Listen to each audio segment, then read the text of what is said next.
칩니다. 먼저 헤드라인입니다. 문재인 대통령이 국회 시정연설을 통해서 우리 경제가 저성장이 고착화될 가능성이 있다면서 적극적인 재정 정책의 필요성을 역설했습니다. 문 대통령은 특히 모두가 함께 잘 사는 포용국가를 가야 한다면서 기존 경제 정책의 지속적인 추진 뜻을 분명히 했습니다. 지난달 소비자 물가가 2% 오르면서 13개월 만에 가장 큰 상승폭을 기록했습니다. 쌀이 25%, 무가 30% 넘게 오르는 등 채소값이 많이 올랐고 국제유가 상승으로 기름값도 껑충 뛰었습니다.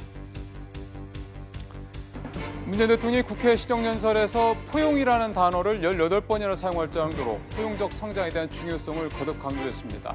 문재인 정부 경제정책의 근간을 이루는 포용적 성장의 의미 또 해법, 문제점 짚어보겠습니다. 당정이 혁신성장과 일자리 창출을 위한 자본시장 혁신과제를 발표했습니다. 중소벤처기업들의 자금 조달 창구를 확대하고 기업 상장제도, 즉 IPO 제도의 개선 방안 등이 담겨 있습니다. 벤처업계에서는 환영의 목소리가 나오고 있습니다. 주요 내용이 무엇이 있고 보완할 점은 없는지 짚어보겠습니다.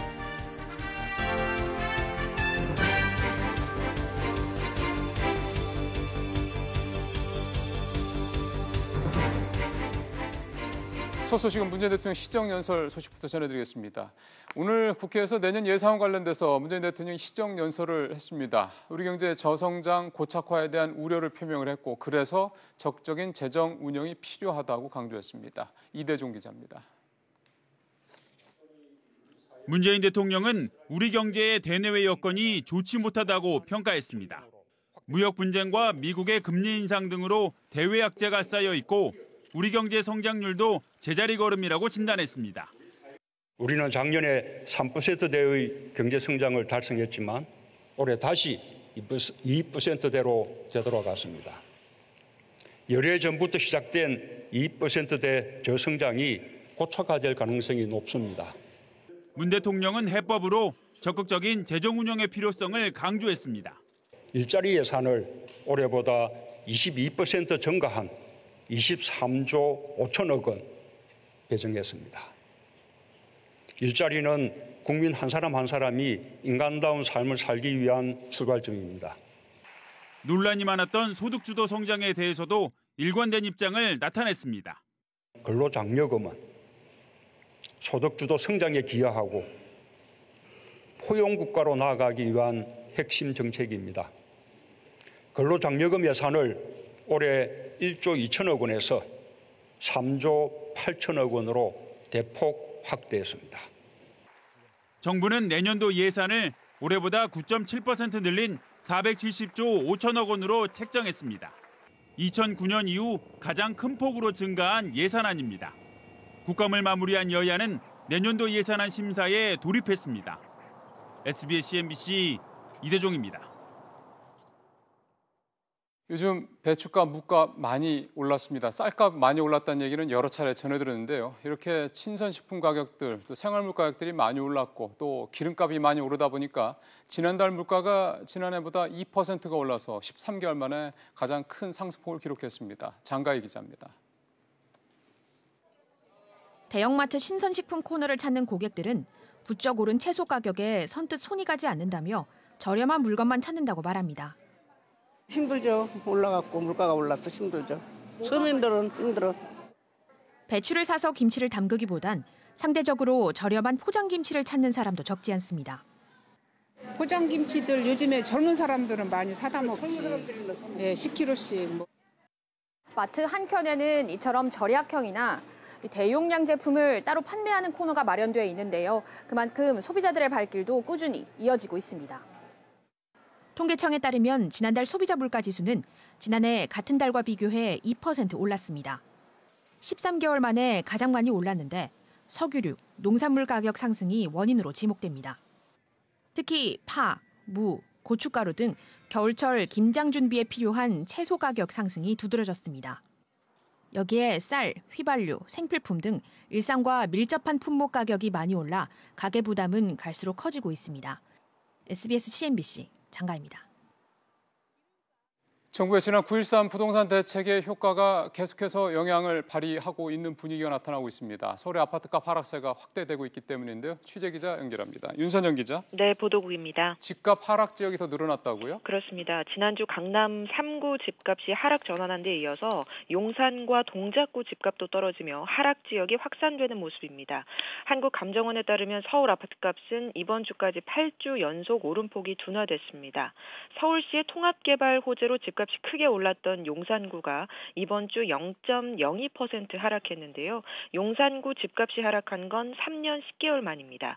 역시 개발 호재로 가격이 급등했던 동작구 아파트값도 1년여 만에 떨어졌는데요. 급매물들이 풀리면서 가격이 낮아지고 있는 것으로 보입니다. 이와 함께 지난주 하락 전환했던 강남 4구 아파트값이 이번 주에는 0.04% 떨어져 지난주보다 내림폭이 커졌습니다. 전셋값도 떨어졌다고요? 그렇습니다. 전국 아파트 전세 가격이 0.03% 하락하며 지난주보다 낙폭이 커졌고요. 특히 서울의 경우 재건축 이주가 줄고 새 아파트 입주는 늘면서 전세 가격이 19주 만에 하락 전환했습니다. 마포가 0.06%로 가장 많이 떨어졌고 서초와 강남, 송파 등 강남권 전세 가격도 일제히 하락했습니다. 이 같은 부동산 시장 하락세를 두고 정부 부동산 대책이 본격적으로 효과를 내고 있다는 분석이 나오고 있습니다. 지금까지 보도국에서 전해드렸습니다.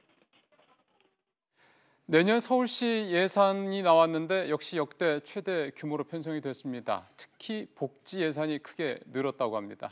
이 소식은 조슬기 기자가 전해드립니다.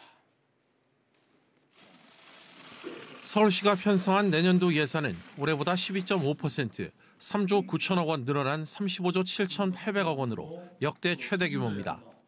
가장 눈에 띄는 부문은 11조 원이 넘는 복지 예산으로 전체 예산의 3분의 1을 차지합니다. 서울시는 우선 공적 임대주택 24만 가구 공급과 취약계층 주거급여 지원에 1조 9천억 원의 예산을 투입할 계획입니다. 결혼을 하고 싶어도 살 곳이 없어서 못하고 결혼을 해도 아이를 키울 만한 집이 없어서 아이를 낳을 수 없다. 최우선 과제는 단연코 주거 안정 실현입니다. 영유아, 아동, 어르신, 장애인 등을 위한 돌봄 사업에도 3조 5천억 원을 배정해 공공성을 강화하기로 했습니다. 30만 원으로 오르는 기초연금과 기초생활자 생계급여 확대에도 1조 9,500억 원과 6,900억 원의 예산이 각각 투입될 예정입니다. 소상공인 자영업자 지원에도 1,000억 원을 투입해 소상공인 고용보험 가입 지원과 서울페이 구축 등의 예산을 활용하기로 했습니다. 일자리 예산도 역대 최대 규모인 1조 7,800억 원을 편성해 37만 개의 직간접 일자리를 만든다는 계획입니다. 또 도시계획 재생 분야에 올해보다 2배 이상 대폭 늘어난 1조 200억 원을 편성하고 세운상가와 서울역 일대 등 도시 재생 사업을 2020년까지 마무리하기로 했습니다. 공원 환경 분야 예산도 올해보다 40% 이상 늘어난 2조 8천억 원이 배정돼 장기 미집행 공원 용지 등을 보상 매입할 방침입니다. 서울시는 강남북 균형발전 예산도 1조 원 넘게 편성해 강북 지역 주거환경 개선 작업과 교통 인프라 확충에 힘을 쏟기로 했습니다. SBS CNBC 조슬기입니다. 미중 무역 갈등으로 대외 여건이 악화되고 있음에도 불구하고 우리 수출 증가세는 계속 이어지고 있습니다. 산업통상자원부는 지난달 수출이 1년 전보다 22%가 늘어난 549억 7천만 달러를 기록해 지난 5월부터 6개월 연속 500억 달러 행진을 이어가고 있다고 밝혔습니다. 이번 달부터 모든 생명보험 계약에 태블릿 PC를 비롯한 모바일 기기로 전자서명하는 방식이 가능해집니다. 법무부는 보험 계약을 체결할 때 타인의 동의를 서면뿐만 아니라 전자서명으로도 받을 수 있게 하는 개정 상법이 시행된다고 밝혔습니다. 지난 5월 근로장려금과 자녀 장려금을 신청하지 못한 수급 대상자들이 오는 30일까지 추가로 신청할 수 있게 됐습니다. 국세청은 이번 달 30일까지 장려금 수급을 신청하면 장려금 결정 금액의 90%를 받을 수 있다고 밝혔습니다. 올해로 14회째를 맞은 SBS-MBC 재테크 포럼이 오늘 오후 2시부터 금융투자협회 여의도 불스홀에서 열렸습니다. 불확실성 시대의 재테크의 길은이라는 주제로 열린 오늘 포럼은 주식과 절세, 부동산 등 모두 4개 세션으로 나누어져 진행됐습니다. 이번 포럼은 사전 예약과 현장 접수 등을 통해 300명을 대상으로 무료로 진행됐습니다.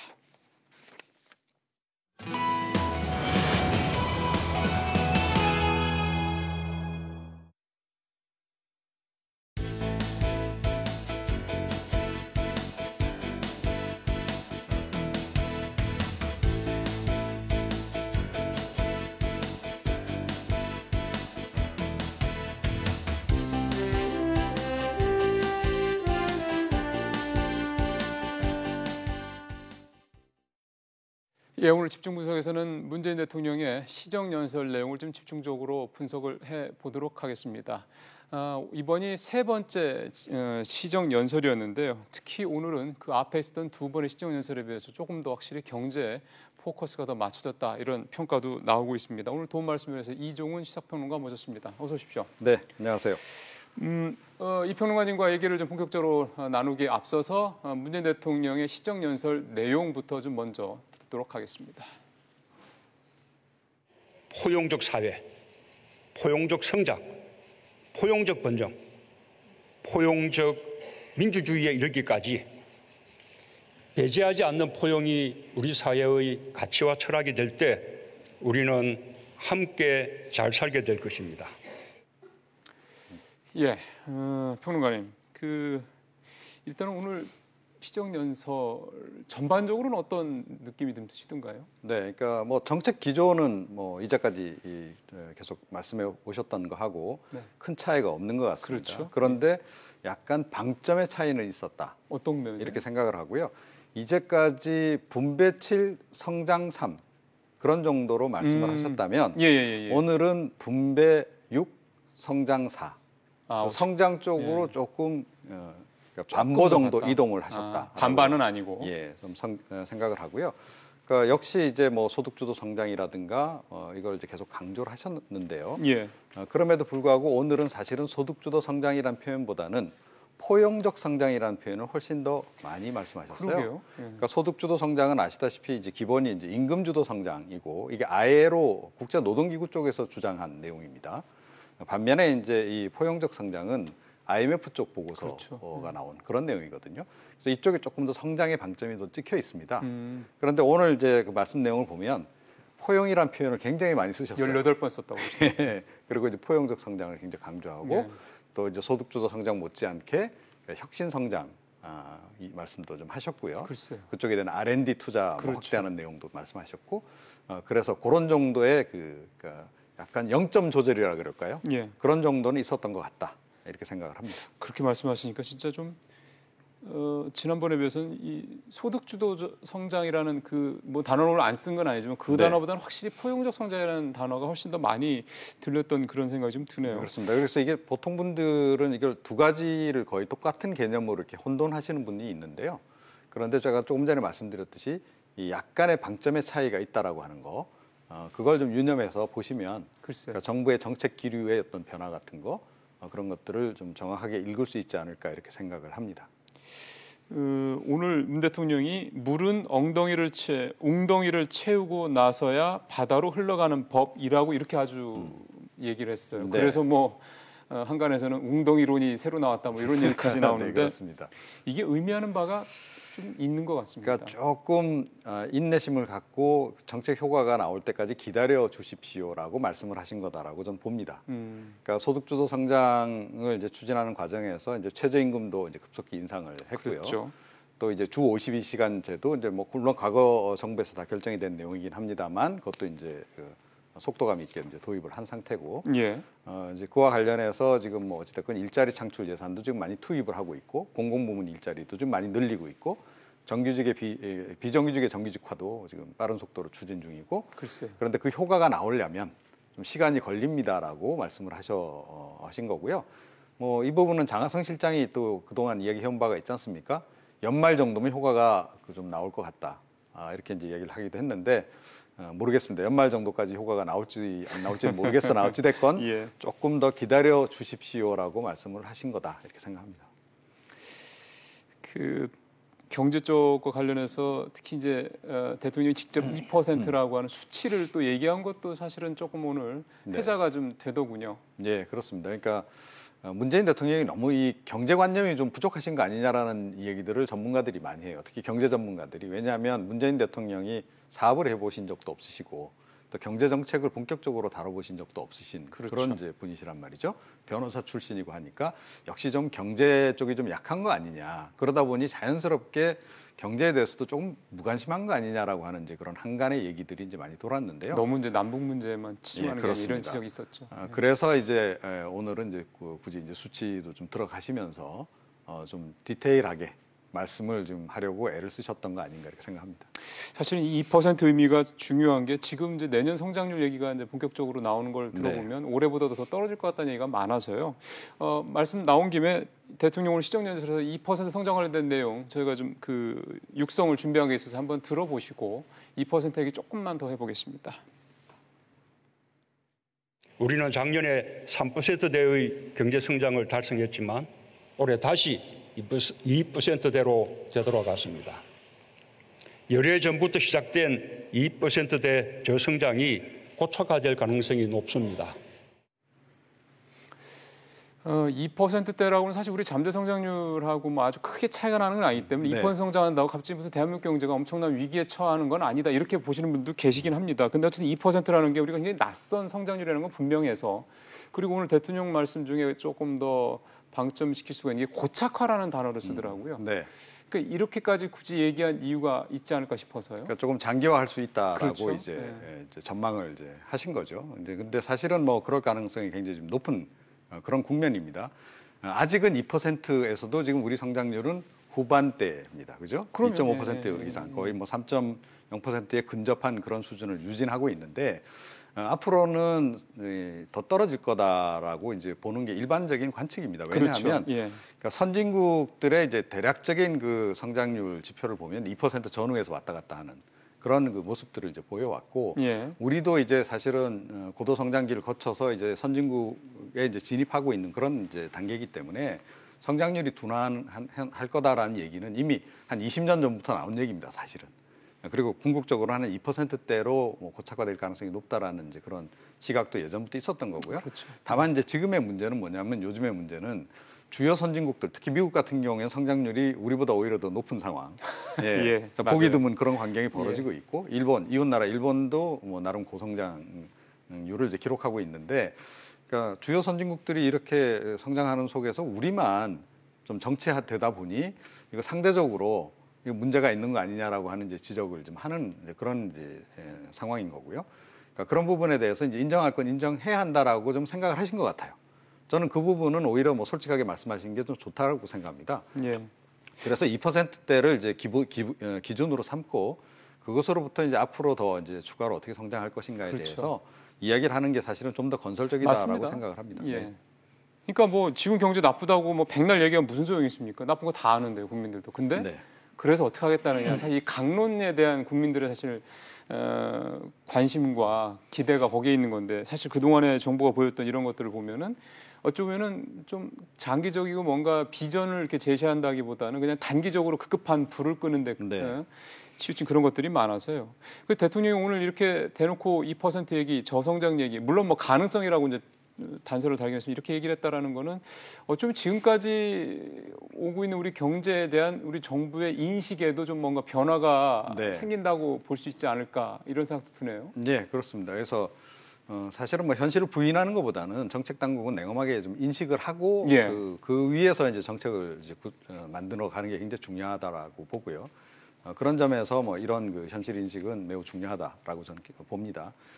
이제 그와 관련해서 이제 과거 정부 같은 경우에는 사실은 이런 부분들을 좀 자꾸 부인하려고 애쓰거나 아니면 그거를 좀 덮기 위해서 그러니까 이른바 대증요법을 이제 많이 썼단 말이에요. 그러니까 뭐 언발에 이제 오줌 누기 식의 그렇죠. 미봉책이라고 하죠. 그래서 예를 들어 박근혜 정부 시절에는 아파트 가격을 이제 계속 유지하기 위해서 또 부동산 경기를 유지하기 위해서 뭐 DTI 뭐 이런 것들을 과감하게 풀어주고 빚을 내서라도 집을 사라 이런 식으로 정책을 이제 펼치거나 이제 했는데 문재인 정부는 그렇게는 하기 어려운 거죠. 사실은. 그래서 이제 고통 기간이 조금 길어질 수 있다라고 이제 하는 점을 이제 이야기를 하면서 그 동시에 정부의 재정 투입을 이제 확대를 통해서 계속 꾸준하게 노력을 할 테니 조금 기다려 달라라는 말씀을 함께 하신 그런 상황이다 이렇게 생각합니다. 저희가 지금 이종훈 평론가는 좀 말씀을 하고 있는 중간에요. 이 경기 진단 관련된 얘기를 조금 더 해 보도록 하겠습니다. 저희 그래서 잠시 후에 가톨릭대 양준석 교수를 전화 연결해서 우리 경제 관련된 부분을 조금 더 얘기를 좀 나눠보도록 하고요. 지금 평론가님 보시기에 우리 경제에서 지금 뭐 안 좋다라고 좀 더 이렇게 뭐 여러 가지가 다 안 좋다고 하지만은 특히 좀 눈여겨 보시는 부분이 있다면 어떤 게 있을까요? 네, 그러니까 자영업의 몰락이 가장 좀 두드러진다 이렇게 생각합니다. 그러니까 뭐 기업에서의 뭐 구조조정이라든가 또는 이제 산업 체계가 재편되면서 우리 이제 사양 산업 쪽에서 뭐 일자리가 좀 줄어든다든지 그런 뭐 일들 구조조정이 이루어지고 그런 일들은 뭐 늘상 이루어져 온 그 일이고요. 앞으로도 계속 일어날 일입니다. 그런데 이제 최근 들어서 이제 두드러지게 눈에 띄는 것은 역시 자영업이 굉장히 힘들어지고 있는 거. 이건 아마 저뿐만 아니고 많은 국민들이 거리를 다니시면서 느끼실 거예요. 그러면 그러니까 폐업하고 있는 상가 지들이 굉장히 좀 늘어나고 있는. 아직까지 제가 보기에 그 IMF 구제금융 그 당시만큼은 아니에요. 그 당시만큼은 아닌데 그 거기 한 절반 수준 정도. 어는 뭐 상가 폐업 이런 것들이 좀 나붙고 있는 그런 상황이다. 그래서 제가 보기엔 이게 그런데 초입이라는 거죠. 문제는 그래서 이걸 빨리 회복을 시키거나 아니면 이제 고통을 이제 최소화시키거나 이제 이런 상황으로 가야 되는데 자칫 잘못하면 이것이 이제 제가 가장 걱정하는 부분은 디플레이션으로 갈 가능성 이 부분이 제일 걱정이 돼요. 그러니까 물가는 오르는데 그러니까 성장률은 저하되고 일자리는 더 줄고 뭐 이런 상황이 있지 않습니까? 그러니까 이거 굉장히 고통 중에서도 뭐 거의 죽음에 가까운 고통을 겪어야 된다라는 말을 전문가들이 하곤 하는데요. 그래서 그런 부분은 정부가 사실은 선제적으로 대응을 해서 정책적으로 해결해 나가면 그 고통을 줄일 수 있는 방법이 굉장히 많습니다. 그래서 그런 부분 쪽에 조금 더 관심을 가져야 할 그런 그 상황이다. 그리고 사실은 그러니까 지금 현재 민생 경제 상황은 수출 경제 말고요. 민생 경제 상황은 제가 보기엔 거의 위기 상황으로 봐야 한다라고 봅니다. 그러니까 당장은 아직까지 그렇게 그 위기 그 징후군이 나타나고 있지는 않은데, 그러니까 그 이미 초입 단계에 들어선 건 분명해 보인다는 거죠. 이 명백해 보이는 것을 부인해서는 곤란하다 이렇게 생각합니다. 알겠습니다. 예, 가톨릭대 경제학과 양준석 교수 전화로 연결이 되어 있습니다. 교수님 안녕하십니까? 안녕하세요. 예. 오늘 대통령 시정연설 어떻게 평가하시는지? 예, 나름대로 문재인 대통령이 자기 자신의 정책을 설명하려고 하는 노력은 보였다고 보이지만은 그렇지만은 지금 뭐 말은 소득 주도 경제에서 포용의 경제로 넘어갔지만은 그렇지만은 너무 지금 예산을 본다면은 뭐 혁신 경제에 관한 이야기가 좀 있긴 있었지만은 그래도 아직까지는 수요 측면에 너무 신경을 쓰지 않나 그런 좀 염려가 들고 뭐 좋은 포인트도 몇 가지 있었지만은 그렇지만은 좀 아직까지도 좀 옛날에 실패하거나 아니면은 조금 좀 실효성이 염려되는 그런 프로그램들도 계속 좀 유지하는 면이 좀 있지 않느냐 좀 그런 염려되는 점도 꽤 있습니다. 예, 기본적으로 이제 기존의 경제 정책에서 뭐 계속 유지하겠다 이렇게 입장을 좀 밝혔다라는 평가들이 나와서요. 교수님께서 보시기에는 그런 부분을 어떻게 평가하시는지요? 예, 지금 일자리 창출 정책이 그 부분에서 굉장히 좀 걱정되는 바인데요. 작년에도 13%를 일자리 창출 정책을 13% 늘렸고 금년에는 또 내년에는 또 22%를 늘린다고 얘기해서 23조 5천억을 쓴다고 하는데 이 일자리 창출 정책이 그렇게 성공했다고 보기가 어렵거든요. 이번에 금년 초에는 일자리가 30만 자리를 늘린다는 예측을 했었지만 지금은 그게 9만 명 차원으로 내려갔는데 그리고 이 프로그램 자체도 좀 상당히 많은 부분을 본다면은 청년들이 중소기업에 들어가면은 5천만 원까지 뭐 보존해주겠다. 중소기업들한테 청년을 고용하면은 지원금을 주겠다. 이런 프로그램들이 지금 그렇게 성공한다고 보기는 상당히 어려운 것 같습니다. 그런데 거기서 그러면은 이 프로그램들의 문제가 뭔지를 좀 심각하게 검토하지 않고 그냥 예산을 여기서 더 늘린다는 것은 그거는 좀 상당히 좀 걱정이 되네요. 거기에 반면 근로장려금 같은 경우는 EITC 같은 경우는 해외에서는 특히 좀 효력이 컸다고 그렇게 생각하는 학자들이 많은데 이런 EITC 같은 게 이번에 좀 확장된다고 하니까 그런 것들은 좀 긍정적으로 평가하고 있습니다만 그렇지만 전체적으로 본다면은 지금 유효성이 좀 아직까지 확실하지 않은 프로그램들의 좀 예산을 많이 늘리는 점에서는 좀 걱정되긴 합니다. 지금 우리가 경제 침체로 들어갈 가능성이 크기 때문에 그 예산을 늘린다는 것은 그 옳은 방향인 것 같지만은 그 예산에 있는 그 금액을 어떻게 쓰느냐에 따라서 이 정부 지출의 효력이 크게 달라질 수가 있거든요. 그런데 그 효력에 대해서는 진짜 좀 더 신중히 그 검토를 해서 예산을 짜는 게 더 좋지 않았을까 좀 그런 생각이 드네요. 교수님, 그러면 어떻게 하면 좋을까요? 지금 일단 그 공급 차원에서 지금 여기에서 그 소득 주도 정책 성장 정책이 지금 포용의 정책이 됐지만은 그리고 뭐 그런 차원에서는 뭐 그렇게 뭐 나무랄 것도 없긴 하지만은 그렇지만은 우리가 좀 그 공급이나 효율성 차원에서 그 예산이 좀 아직까지는 좀 너무나 좀 부족한 것 같습니다. 이번에 혁신 정책을 얘기하면서 R&D 정책 그리고 청소년 창업 정책을 언급했지만은 그렇지만은 우리가 혁신 정책을 통해서 생산성을 높이고 효율성을 높이고 그렇게 해서 비용을 감소시키고 그러면은 R&D에만 달려 있는 게 아니거든요.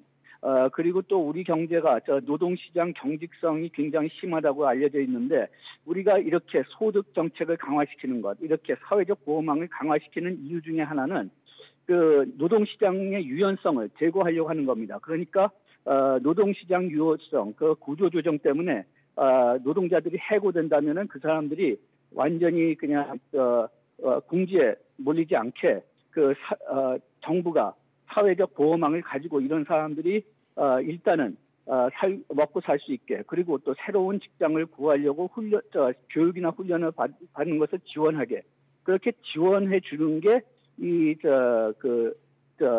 사회적 보호망이나 어떤 그 기본 소득의 그 궁극적인 취지거든요. 그런데 지금 여기서는 예산을 다루기 때문에 좀 할 수 없는 면도 있지만은 그 기본 소득 이런 그 복지금 이런 것들을 강화해 준다는 언급은 상당히 많이 나와 있지만은 그러면은 이런 것을 어떻게 구조 조정을 도와주느냐, 어떻게 이 R&D가 그 실제 상업화되는 것을 도와주느냐.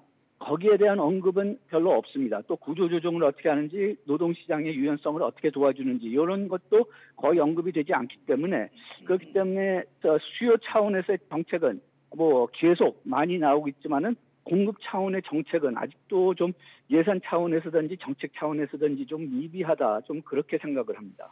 알겠습니다. 교수님 말씀 잘 들었습니다. 네, 고맙습니다. 예, 가톨릭대학교 양준석 교수님이었고요. 계속해서 이평론가님과 얘기를 좀 마무리 좀 해보도록 하겠습니다. 어쨌든 경제 상황이 좋지 않다 보니까 이제 결국 경제 이 사령탑들의 경질론이 자꾸 이제 많이 나오네요. 뭐 거의 기정사실화되는 분위기입니다. 네, 그렇습니다. 그래서 사실은 청와대가 이제 거의 최근에 전면 부인하다가 약간 좀 기류가 좀 바뀌는 것 같아요. 그러니까 오늘 나온 얘기는 대통령이 아직 결심을 하지 않았다라는 정도까지 얘기가 나왔습니다. 그러니까 최종 결심만 지금 남겨둔 상태다라는 얘기로도 좀 읽혀요. 사실은 이 경제 사령탑에 대한 이제 경질 얘기는 꽤 오래전부터 나오지 않았습니까? 사실 그렇죠. 예, 그런데 좀 때늦은 감이 없지 않아 있다라고 저는 생각을 하고요. 한번 실기를 했다. 그런데 그렇다고 해서 그럼 이 상태로 계속 가느냐? 그거는 아니기 때문에 한번 이제 바꿔줘야 된다. 그리고 문재인 대통령이 오늘 이제 시정연설에서도 말씀하셨다시피 그러니까 소득주도 성장보다는 포용적 성장으로 약간 방점을 옮기셨다면 그거를 가장 잘 해낼 만한 그렇죠. 사람을 네. 이제 찾아야 그렇죠. 하는 거다라고 생각을 하고요. 저는 사실은 그 포용적 성장이라고 하는 관점에서 그 새로운 기준이라고 보고 그 기준에 과연 누가 더 합치하냐라고 봤을 때 김동연 경제부총리 정도면 큰 문제는 저는 없다라고 생각해요. 오히려. 그런데 아마 이제 그렇게 그냥 넘어가기는 곤란할 것 같고 이제까지 정책 실패에 대한 부분도 책임을 그렇죠. 물어야 하기 때문에 아마 예, 김동연 맞습니다. 경제부총리도 이제 교체를 하는 것 같고요. 그리고 이제 소득주도 성장론을 좀 과도하게 밀어붙인 정책 책임자 역시 이제 청와대 관계자들이라고 볼 수 있는데 이분들에 대해서도 약간 조치를 좀 취하는 방향으로 가는 게 아닌가. 그런데 제가 보기에는 최근 이번 정부에서는요. 특히 청와대가 지금 굉장히 그 중요한 역할을 많이 하고 있기 때문에 그렇죠. 이게 현실이라면 내각적으로 힘을 좀 더 실어줄 게 아니라면 청와대 참모들을 잘 뽑아야 한다. 그것도 맞는 말씀입니다. 네. 예, 알겠습니다. 오늘 말씀 잘 들었습니다. 네.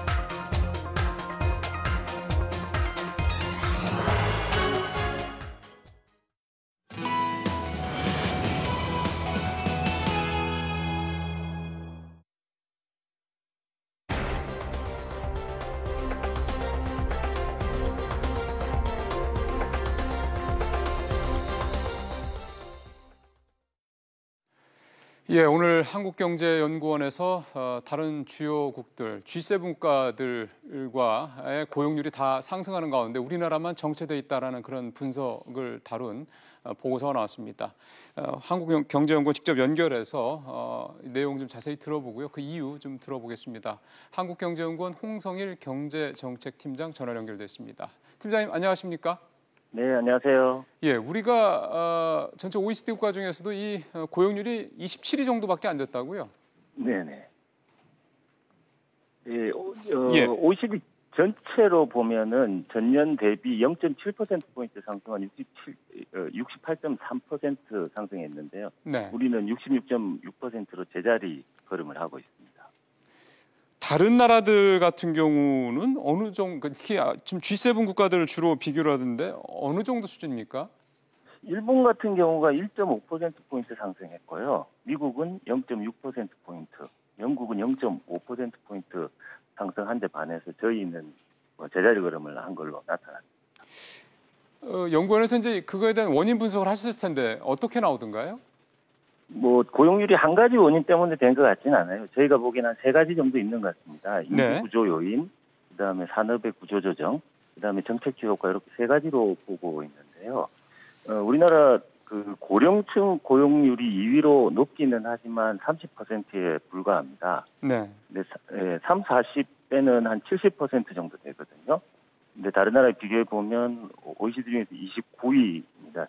그러니까 주력 고용 계층의 그 순위가 굉장히 낮은 거죠. 근데 인구 구조상 최근에 저희들 3, 40대 인구가 감소하는 측면이 있어서 고용률이 떨어지는 측면이 하나 있고요. 예.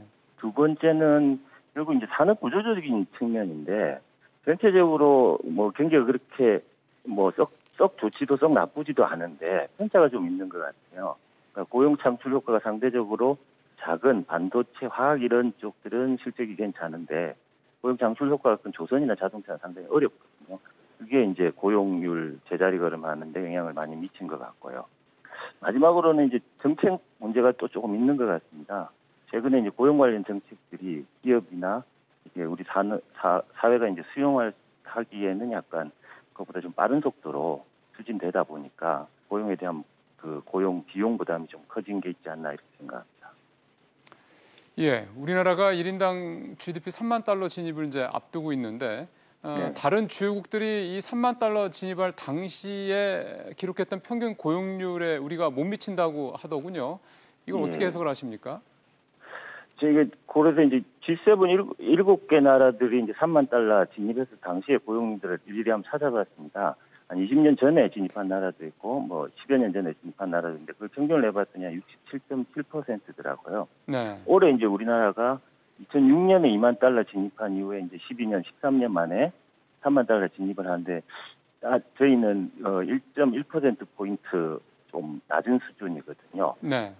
그 3만 달러를 진입했던 G7 국가들은 지금 4만 달러, 5만 달러, 일부는 6만 달러까지 진입을 했습니다. 지금 고용률은 70%를 웃도는 수준이고요.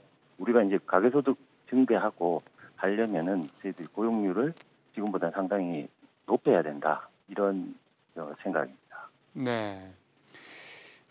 우리나라 고용 특징 가운데 하나가 청년층과 3, 40대 고용률이 낮고 또 고령층 고용률은 높다. 이제 이런 구조라는 말씀을 하셔서 이런 현상이 나타나는 이유는 어떻게 보시나요?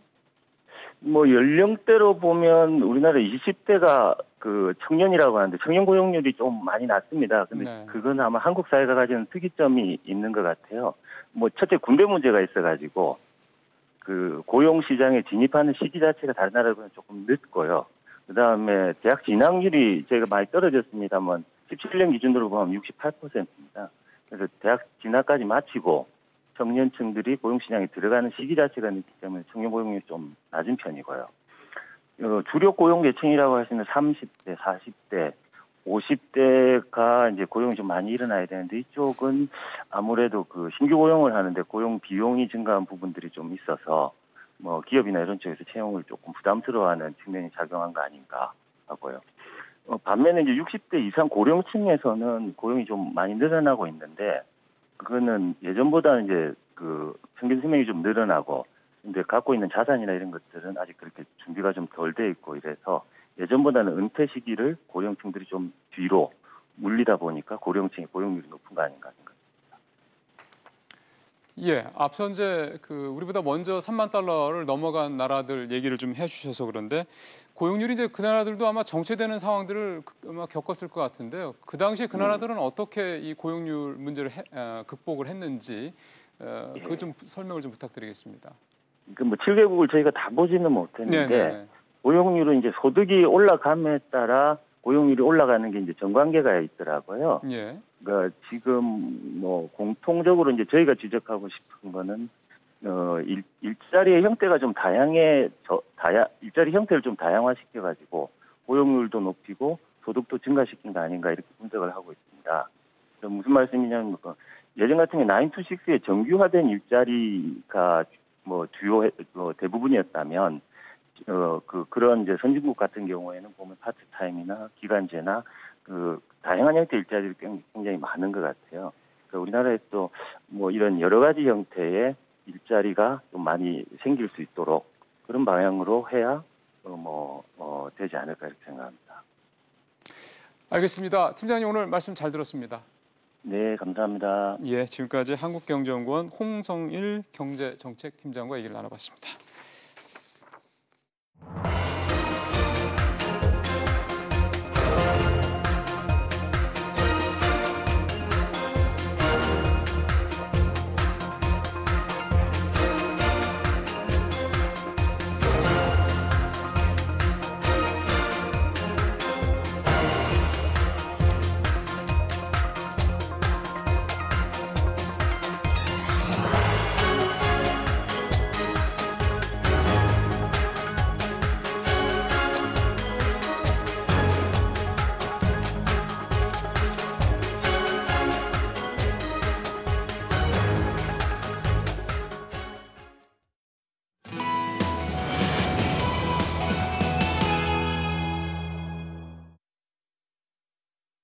예, 오늘 당정이 협의를 갖고요. 자본시장 혁신과제 관련된 내용들을 나눴습니다. 핵심 내용은 규제를 개혁하겠다라는 겁니다. 그러니까 중소벤처기업들이 시장에서 좀 자금 조달을 좀 더 편하게 할 수 있도록 그런 구조를 좀 만들어 가겠다라는 것도 있었고요. 또 하나는 지금 우리 자본시장에 좀 여러 가지 좀 규제들이 있는데 예를 들어서 뭐 IPO 즉 이 상장시장 관련된 이런 부분들에 대한 이런 규제들 같은 것도 좀 더 풀겠다 이런 내용들도 좀 들어 있습니다. 그래서 전체적인 내용들 한번 짚어보고요. 결국 중요한 건 실효성 아니겠습니까? 이런 제도가 나와서 규제도 진짜 풀리고 결국 우리 자본시장이 지금보다 더 좋아지고 투자자들이 좀 더 안심하고 투자를 할 수 있는 이런 상황을 만들겠다라는 거니까 실제로 그럴 만한 실효성 있는지 얘기를 나눠보겠습니다. 오늘 최영일 평론가 그래서 모셨습니다. 평론가 어서 오십시오. 안녕하세요. 오늘 평론가님께서 이제 이 부분에 대해서는 아마 직접 벤처 회사도 경영을 네네. 해보시고 그러셨기 때문에 더 잘하실 것 같은데요.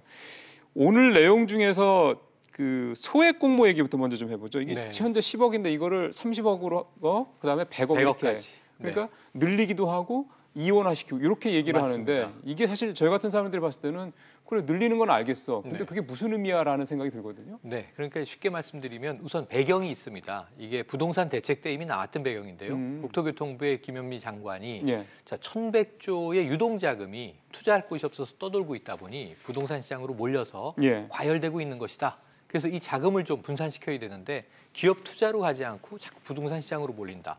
확실한 재테크를 이제 노렸던 거죠. 그러면 그러니까 정부 입장에서는 이 유동자금이라고 하는 것이 기업에 좀 투자되기를 원하는 겁니다. 제일 좋죠. 네. 예. 그런데 문제는 이제 자본시장법, 자본시장을 재설계하겠다, 이 규제 개혁을 하겠다 이런 이야기가 나온 이유는 지금 이게 물이 흘러들어가기에는 너무나 벽이 높은 거예요. 그러니까 이건 결국은 뚝을 좀 터서 물을 흘러들어갈 수 있게 해주겠다라고 하는 건데 문제는 이제 두 가지입니다. 하나는 투자의 방식은 용이하게 해줘야 되고요, 쉽게.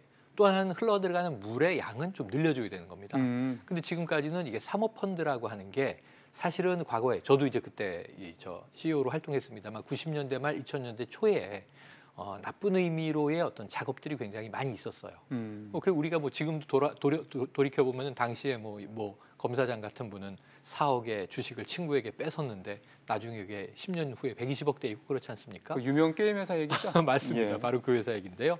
그런 일들이 당시에 많았다는 거죠. 그래서 사모펀드가 어떤 하이리스크 하이리턴이긴 하지만 수익성이 있는 곳에 적정한 자금을 투입하고 말씀하신 대로 나중에 이것이 엑시트 스트래티지가 한 두 가지가 있는데요. IPO를 해서 자체적으로 상장을 해서 그렇죠. 덩치를 키우던가 아니면 훨씬 더 큰 자본의 대기업에 M&A가 되든가. 그렇죠. 상장 안 되더라도. 네, 그러면서 이제 수익을 그렇죠. 취할 수 있는 방법이 있는 거죠. 그런데 문제는 기업의 입장에선 지금 아이디어도 있고 기술도 있는데 자본이 없기 때문에 사업을 벌일 수 없는 그런 곳들이 또 왕왕 있는 겁니다. 그래서 결국은 투자자, 돈줄과 결국은 이제 역량 있는 기업들을 매칭시켜주기 위한 그 중간에 이제 장벽들을 허무는 작업, 이걸 지금 해나가고 있는 거예요.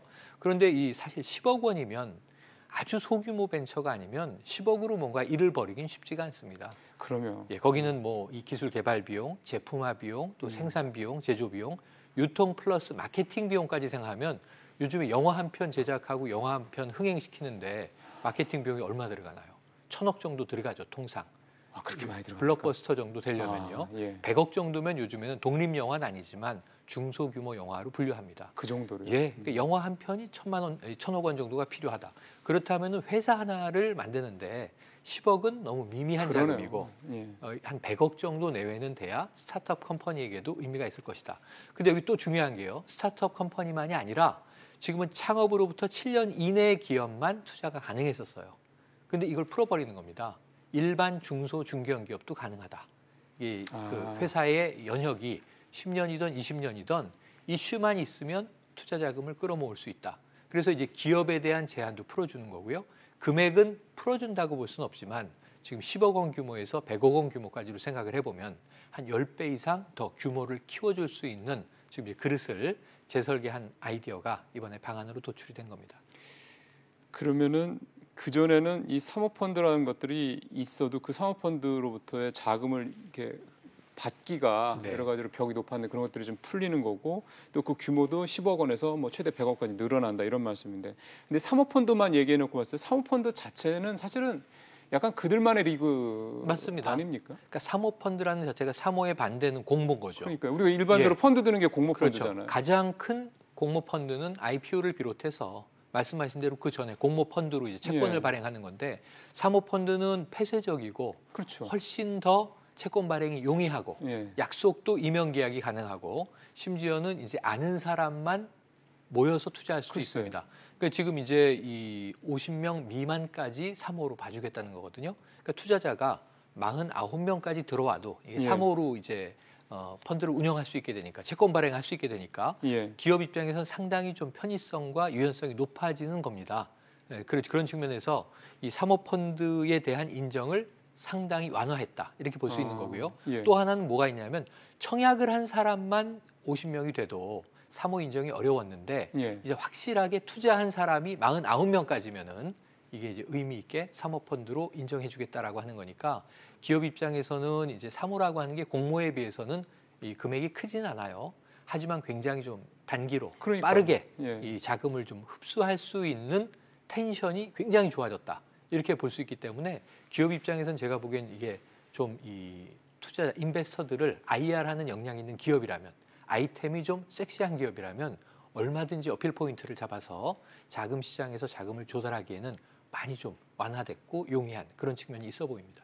근데 그거는 이제 기업들 입장에서 그런 거고요. 자금을 조달해야 되는 기업들 입장. 투자자 입장에서 봤을 때는 여전히 뭐 일반 개인 투자자들이 소액으로 뭐 그러니까 몇 억이 아니라 뭐 몇 천만 원이나 이 정도를 가지고 이런 사모펀드에 들어가긴 여전히 벽이 높은 거 아닙니까? 벽이 높죠. 그 대신에 이제 그런 경우에는 우리가 클라우드 펀딩이라고 하죠. 과거로 치면 이제 온라인 공모 혹은 뭐 인터넷 펀딩. 아까 영화 얘기를 예로 들었습니다만 뭐 영화 제작할 때도 시놉시스를 띄워놓고 클라우드 펀딩 받습니다. 심지어 이제 NGO들, 뭐 공익사업들도 클라우드 펀딩을 많이 하는데요.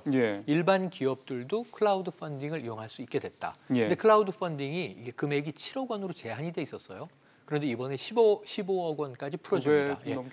두 배 정도 풀어주니까 아까 말씀드린 대로 10억 가지고 사업을 영위하기 쉽지 않다. 한 100억 정도 들어오면 이 게임 플레이어로 뛰어볼 만한데 대신에 프로젝트, 그 기업 단위로 어떤 프로젝트에 대한 자금을 소싱하기에는 클라우드 펀딩이 십시일반으로 들어오는 거기 때문에 말씀하신 대로 10,000원도 들어올 수 있고 1,000,000원도 들어올 수 있기 때문에 클라우드 펀딩 방식으로도 굉장히 좀 의미 있는 이벤트 IR을 해서 한 15억 원 내외의 자금들을 조달하는 경우는 앞으로 좀 왕왕 볼 수 있게 될 것 같습니다.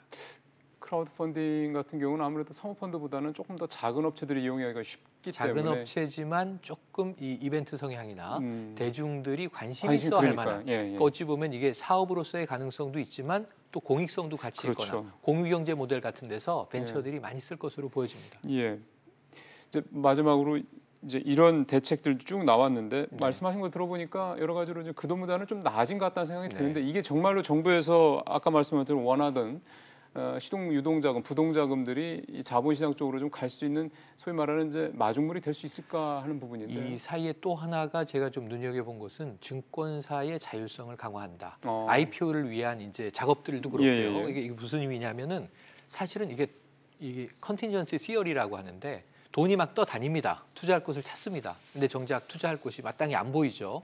또는 투자만 되면은 꽤 사업성이 보여지는 하지만 전문가적 관점이 아니면 이 찾아내기 힘든 옥석들이 또 떠다닙니다. 그럼 결국은 자본과 아이템이 만나야 뭔가 촉발이 되는 거잖아요. 그렇죠. 그 중간에 브로커들이 필요합니다. 브로커리지 서비스를 할 수 있는 곳들이 결국은 증권사들이거든요. 그동안 증권사에 대한 규제도 많이 좀 억제해 있었는데 증권사의 자율성을 높인다라고 하는 점에서는 이러한 그 자본과 아이템을 매칭시켜주는 매개 역할들도 많이 촉진될 가능성이 있어서 제가 보기엔 이 세 박자 투자할 자본과 투자할 대상으로서의 어떤 아이템, 이슈 혹은 기업 또 그 중간에 매개자들이 함께 좀 활발하게 움직여진다면 그 안에서 뭔가 촉발될 가능성은 훨씬 넓어지는데 단 한 가지 우리가 90년대 말 2000년대 초 제 경험을 돌이켜보면 정말 그 사이에서 또 리스크들도 많이 커지는 게 사실입니다.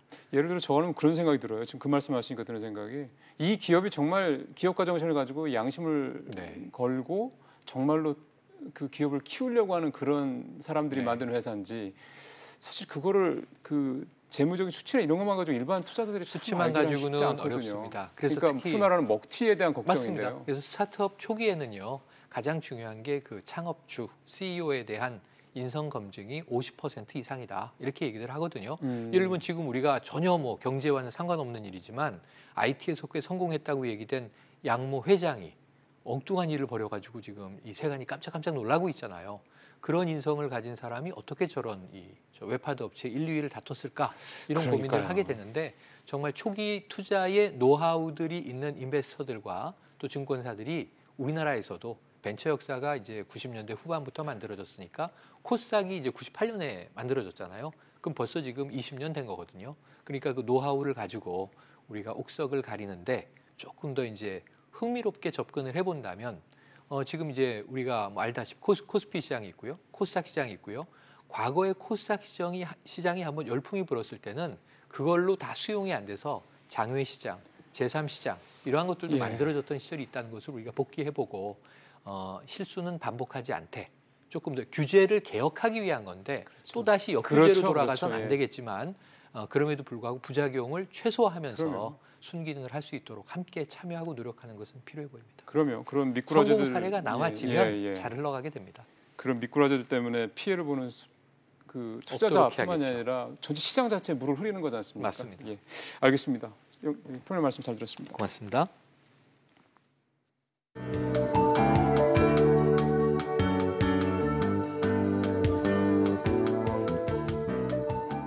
안녕하세요. K웨더 라이프스타일 예보 윤지향입니다. 완연한 가을입니다. 오늘날 서울의 하늘을 직접 찍어봤는데요. 구름 한 점 없이 파란 하늘이 펼쳐졌고요. 가을볕은 따스하게 느껴졌습니다. 내일은 어떨까요? 금요일인 내일도 맑은 하늘이 이어지겠고요. 아침에는 평년 기온을 밑돌며 춥겠지만 낮부터는 평년 수준을 회복하겠습니다. 서울 17도, 대구 18도로 예상됩니다. 일교차가 15도 안팎으로 크게 벌어진다는 점은 염두에 두셔야겠습니다. 내일은 미세먼지에 유의하셔야겠습니다. 서쪽 지방을 중심으로 미세먼지 농도 한때 나쁨 단계가 예상됩니다. 내일 서해상에 위치한 고기압의 영향을 받겠습니다. 자세한 지역별 날씨는 나절 예보로 알아보겠습니다. 중부지방 맑겠습니다. 서울의 아침 기온 4도, 낮 기온 17도로 일교차가 크겠습니다. 동해안 지방도 맑은 가운데 한낮에 속초 강릉 18도로 오늘보다 조금 높겠습니다. 남부지방도 구름만 조금 지나겠고요. 아침에 광주 5도, 대구 2도, 낮 기온 광주, 대구 18도로 예상됩니다. 물결은 모든 해상에서 잔잔하게 일겠습니다. 다가오는 주말에도 맑고 일교차 큰 날씨가 이어지겠습니다. 또 미세먼지 농도가 다소 높을 것으로 보여서 유의하셔야겠습니다. 내셨습니다. 네, 비즈플러스 마치겠습니다. 내일 뵙겠습니다.